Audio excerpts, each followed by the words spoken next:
In today's episode, the Fever pushed the champs to overtime while their star collapsed and the whistle never stopped blowing. Aja Wilson made unanimous history with 1,000 points and still earns less than benchwarmers in other leagues. The internet swore Adam Silver banned Brittany Griner, except he can't. And the rumor burned hotter than the truth. Afera kebabowa, drama kebabowa, kochani. Tak, no jest dramka. Słuchajcie, generalnie się tutaj w tym filmie chcemy odnieść do tego, co się wydarzyło wczoraj, ale generalnie tak, za niedługo otwieramy naszego QUITSa. Teraz trwa preotwarcie, czyli moment, w którym szkolimy naszą załogę, chcemy wyłapać wszystkie błędy i tak dalej. Dzisiaj nawet montujemy tutaj... Did they lose? Or get whistled out of it? Be honest, you felt it too.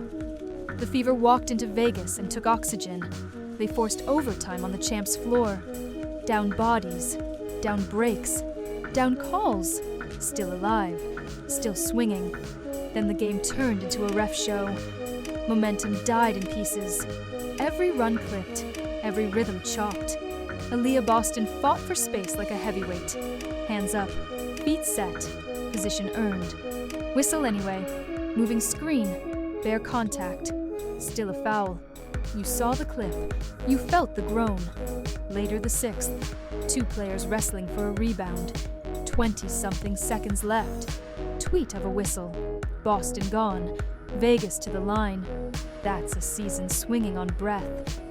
Kelsey Mitchell was cooking before the body quit. Threes pure. Lanes bent. Then the legs locked. She left for treatment. Scary scene. Scariest part. She'd been bumped all night with no protection. Lexie Hull played like duct tape and grit. Back sore, heart loud. 12 points, 7 boards, 3 setups. Deflections everywhere. Got shoved. Expected a flagrant look. Common. Play on. Cool. Odyssey Sims wasn't even supposed to be the hero. Hardship signee to heartbeat. 27 points of stubbornness. Shoulders down. Lane open. Finish through contact that somehow didn't exist. Tie game late. Overtime earned the nasty way. That's the thing. Indiana did not fold. They took bad math and made it close. They took weird whistles and made it art. They dragged a dynasty into bonus minutes. With tape, guts, and 7 players who refused to blink. But you can't play 5 on 8 forever. You know the phrase. It's corny. It also felt true for stretches. Let's talk pattern, not conspiracy. From game 1, the flow felt tilted. Touch fouls on bigs, hammer plays on guards, and a whistle that loved stoppage. Runs died. Crowds cooled. Possessions flipped for light contact. On one end, not the other. That's how you erase momentum. Not with a dagger, with paper cuts. It's not just this series. The whole season has screamed about consistency. Players complain, coaches beg, fans keep receipts, and the league's audience grows faster than the referee pipeline. Part-time officials, no central replay hub, rotating crews that don't build chemistry. That's a system asking for chaos in loud games. You felt it in Game 5. Ticky calls stacked early, stars in foul trouble before rhythm started. Rotations scrambled. Your plan goes from attack to survive. That's not basketball. That's triage. Meanwhile, Indiana kept making plays. Sims hitting pull-ups. Boston sealing deep. Hull banking in prayers at the horn. Natasha Howard taking hits to the face. No long reviews. No text the other way. Just more play on. The free throw gap mattered. So did timing. Some whistles are equal on paper. They're not equal in context. A second quarter bump is not a last-minute sixth. Everyone in gyms knows that. Everyone at home felt it. And still, this team dragged itself to overtime. On legs cramping. On rotations shredded. On fans yelling at screens. They were down their anchor. They were down their engine. They still believed. Stephanie White told the huddle, "We're built for this. You saw it. Ball pressure. Second chances. One more stop. One more push. One more hit through contact that somehow never counts. That's why the ending stings. Not because the champs don't deserve credit. They do. Jackie Young is relentless. Aja Wilson is a storm. That team closes. Respect. But the Fever earned a fair shake. The audience did too. You can live with great shots. You can live with a legend closing the door. You can't live with rhythm snapped by guesswork. So where do we go from here? Full-time officials, training tracks that pay like pros, a real replay room that doesn't live on a laptop, transparent last 2-minute reports that explain real decisions, coaches' challenges with teeth, standards that feel the same on Tuesday and on legacy nights. Because this league is exploding. Crowds bigger, ratings surging, emotions hotter. The product must scale. The whistle must scale with it. Back to the Fever. This wasn't a moral victory puff piece. This was a warning shot. They were a 6 seed made of duct tape. They still dragged the champs to the cliff. Next year, the injuries settle. The core hardens. The lessons get mean. Mitchell will be back hunting nets. Boston will be back owning glass. Hull will be back stealing space and hearts. Add health. Add depth. Add a whistle that values flow. Now picture a different final minute. You can see it. So can they. Fans felt robbed. Say that feeling out loud. But don't miss the real headline. Indiana found an identity. Grit first. Skill always. They took punches and kept walking. That scales. That travels. That wins when whistles finally even out. One more thing. Stop pretending players should smile through it. Protect stars. Protect runs. Protect flow. That's how you grow the game for real. Not with slogans. With structure. Question for you. If you could fix one thing before next season, what is it? Full-time refs, a real replay bunker, or a stronger challenge rule with a second review in crunch time. Drop your fix. We read the comments. And if you're here for honest breakdowns, hit subscribe. We're not done with this story. Final thought. Indiana didn't lose its nerve. They lost a coin flip in a storm. Build the league to handle storms. Give us basketball, not interruptions. Do that, and the next classic ends on a shot, not on a breath. W dzisiejszym odcinku omówimy takie tematy jak Lexie ponownie nabiera widzów, How do you win everything and still get paid like a role player? Aja Wilson didn't just win, she ran the table. Unanimous MVP, all first place votes. First to crack 1,000 in a season. History in sneakers. That's not hype. That's the record book screaming. She did it while every defense tilted. 2 on the catch. Crowds booing. Roads loud. Numbers still absurd. Blocks. Boards. Buckets. Pick a category. She owned it. Here's the twist. Her salary this season sits near $200,000. Yes, really. Your jaw can pick itself up now. The cap says it's fine. The cap is tiny. $1.507 million per team. Supermax just under $250,000. That's the ceiling, not the floor. Imagine putting a jet engine in a go-kart. That's the economics. Aja's value is obvious. She sells tickets by breathing. She spikes ratings by warming up. She lifts every teammate's paycheck in the long run. But the short run still whispers. The league flies private now. The top still eats crumbs. Endorsements help. Billboards help. Shoes help. Team pay still lags the moment. That gap is the story. That gap fuels the debates. Who's most valuable versus who's most paid?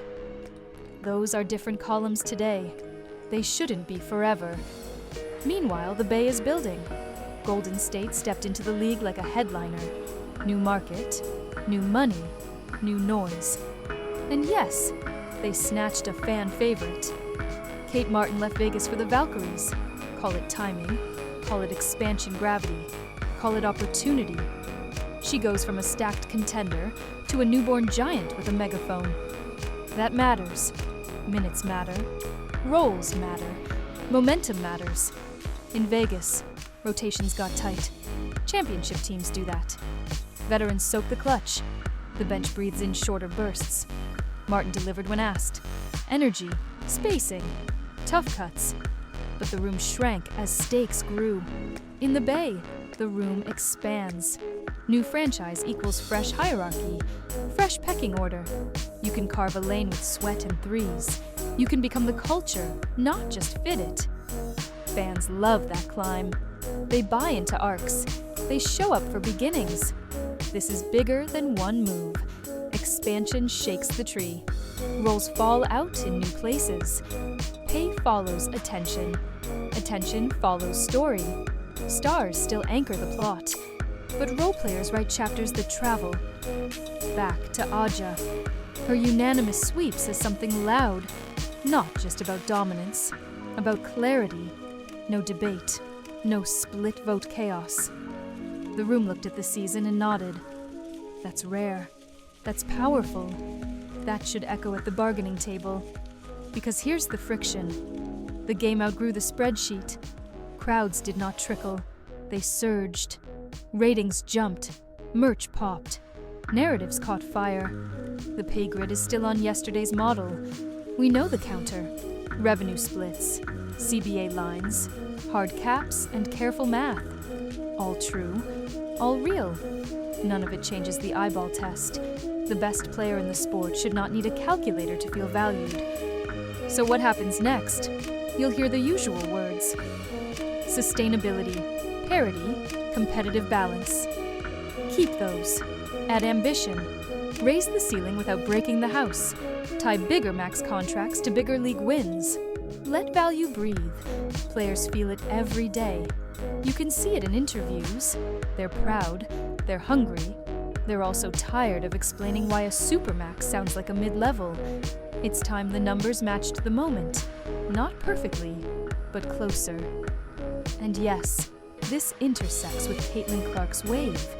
Her deal with the swoosh, her sellouts, her broadcast spikes. That tide lifts everyone. It also exposes the cap's limits in harsh daylight. When a rookie's brand power dwarfs veteran max slots, you notice. You ask harder questions. You push. None of this subtracts from Vegas. Dynasties force progress. They set standards. They create villains in other cities and heroes at home. They make May feel like October. Aja's dominance is good for everybody, as long as the ledger keeps up. And Golden State. They'll be loud on day one. Bay Area crowds do not do quiet. Martin becomes a face you see on concourse banners, on pre-game videos, on kids' signs behind the bench. That's brand growth. That's salary pressure too. More eyes mean more leverage. So here's the clean version. Aja proved the point on the court. Unanimous, historic, undeniable. The league now has to prove it on paper. Not tomorrow. Soon. Before the gap between value and pay becomes a meme the sport can't shake. One short truth. Stars deserve star numbers. Imagine next season with simple upgrades. A higher supermax that actually sounds super. In-season bonuses tied to gates and ratings. A marketing pool that rewards true needle movers. You protect parity. You reward dominance. You tell kids the dream scales with the moment. And keep an eye on the Valkyries. They'll steal headlines with little things. A packed lower bowl on a random weeknight. A rookie turned starter who finds a gear. A bench unit that hunts corner threes. It adds up. It always does. Final thought. We are past the prove the WNBA is worth it era. The audience already voted. The stars already delivered. Now the spreadsheet needs to stop whispering. Make the math match the magic. That's how you lock this boom into place. That's how you keep Aja's era from feeling underpaid and over-explained. Pay the moment. Let the dynasty breathe. And let the next Kate Martin build something loud. W dzisiejszym odcinku omówimy takie tematy jak Lexie ponownie nabiera widzów, kolejne problemy związane z kebabem Przemka i Freeza, M. Gabi wciąż tłumaczy się z randki z czajnikiem, Clarsonium podzieliła się diagnozą. Klara Homicz, znana na TikToku jako Klarsonium, zyskała popularność dzięki swoim filmikom makijażowym i charakterystycznej, lekko zachrypniętej barwie głosu. Tym razem The internet said Brittany Griner got banned by Adam Silver. Bold claim. Wrong league. Wrong boss. Wrong facts. Let's clear the board. The NBA and WNBA are separate. Different offices, different rules. Adam Silver doesn't hire or fire WNBA players. That authority lives in the W simple governance, somehow always ignored. So why did that rumor explode? Because outrage travels faster than accuracy. Because a spicy headline beats a boring org chart. Because clicks love chaos. Always have. Always will. Clips started flying. Lip reads. Hot takes. The kind of edits that make anything look obvious. Except nothing official backed it. No statement. No transaction log. No discipline notice from the league that actually matters. Here's the real playbook. If a player crosses a line, the WNBA reviews. Team, league office, CBA steps. There's a process for fines and suspensions. It isn't perfect, but it exists, and it doesn't run through the NBA's commissioner. Rumors also tried a different lane. Identity digs, body talk, low blows in high volume. None of that builds the game. None of that deserves oxygen here. We deal in basketball in facts. Not body shaming, not slurs, not conspiracy bait. Does that mean everything is fine? No. The temperature around stars is boiling, cameras everywhere, mics everywhere. A comment becomes a trending topic before the next inbound. Welcome to modern sports. It's a gift and a trap. Caitlyn Clark sits at the center of the storm. Biggest draw, biggest target. Every bump gets replayed 15 times. Every glare becomes a think piece. She keeps hooping anyway. That's the job. That's the pressure. So what's the fix? Start with clarity. Transparent discipline reports. Faster reviews for on-camera incidents.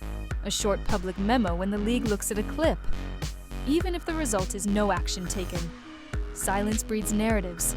Narratives breed nonsense. Next, nail the messaging. One standard. For everyone. Star or rookie.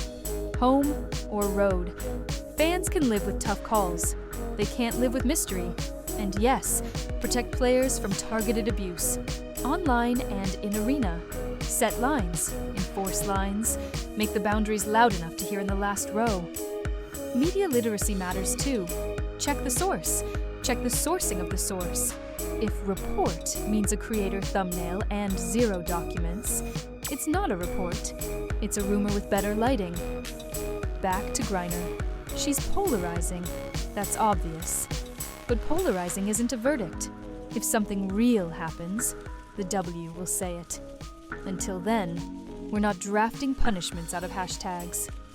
Back to Clark. She's carrying weight few athletes ever touch. Crowds, ratings, expectations. She also takes hits, on the court and off it. Protect the product by protecting the players. All of them. This is the balance the league has to master. Intensity without hostility. Rivalry without cheap shots. Hype without hysteria. Give us a clean scoreboard. Give us a clean process. Let the game breathe. Let the stars decide it with jumpers, not timelines. Final sequence. The rumor was loud. Reality was quiet. Reality still wins. Because reality sells in the long run. You build trust. Trust builds audiences. Audiences build eras. So here's the rule going forward. If the headline screams, ask it a question. Who said it?